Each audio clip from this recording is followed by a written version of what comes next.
होशंगाबाद पहुंचे समर्थ सतगुरु भैयाजी सरकार, जहां धर्म धरा धेनु गोवंश और जीवनदायिनी मां नर्मदा को लेकर हमारे art India news Hoshangabad bureau Anil Yadav ने की विशेष चर्चा।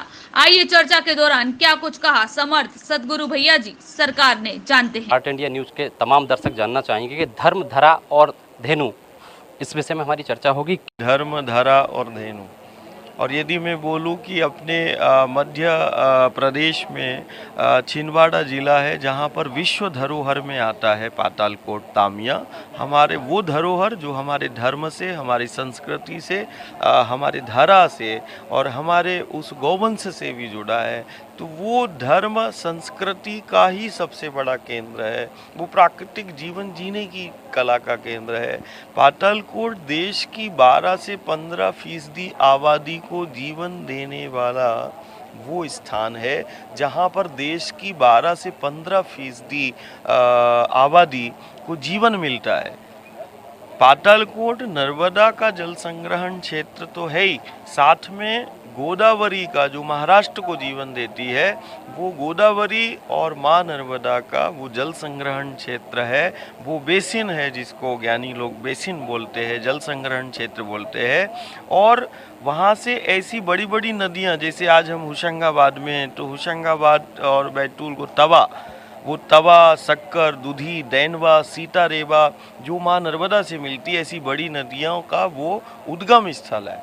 गुरुजी, देखा जा रहा है, मैंने जो अभी तक देखा है वो अधिकांश, यदि बात करें तो आपका गौवंश की तरफ ज़्यादा रुझान है। गौवंश की यदि बात करी जाए तो आज भी तमाम शहरों में सड़कों पे गौवंश दिखाई देता है, उसको आप किस तरीके से देखते हैं और उनको कैसे सुरक्षित रखा जा सकता है, उसके लिए आप क्या राय देना चाहेंगे? हमने माँ नर्मदा के और प्रकृति के संरक्षण और संवर्धन में हम दिन रात कार्य कर रहे हैं। और नर्मदा के पथ पर 1-2 वर्ष पहले, जैसे आज संस्था पर, नर्मदा मिशन पर और संस्थाओं पर प्रतिबंध लगाने का जो काम हुआ है, तो जो हमारे प्रदेश में लाखों गौवंश है जो बेसहारा है, और गौवंश हमारे धर्म और संस्कृति का मेरुदंड है। और उस बेसहारा गौवंश को का योगदान गोबर है, गौमय है और गौमूत्र है, वो मुझे लगता है दूध से ज़्यादा आज महत्वपूर्ण है। जब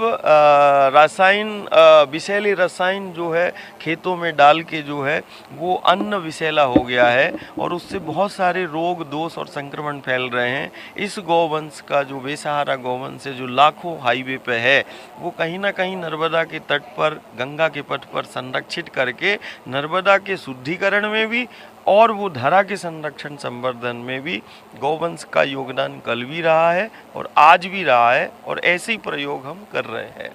तो ये हमारे साथ भैया जी सरकार गुरुजी थे और इन्हें आर्ट इंडिया न्यूज़ के तमाम दर्शकों को धर्म धरा और धेनु के विषय में जानकारी दी थी। होशंगाबाद से Anil Yadav, art India news.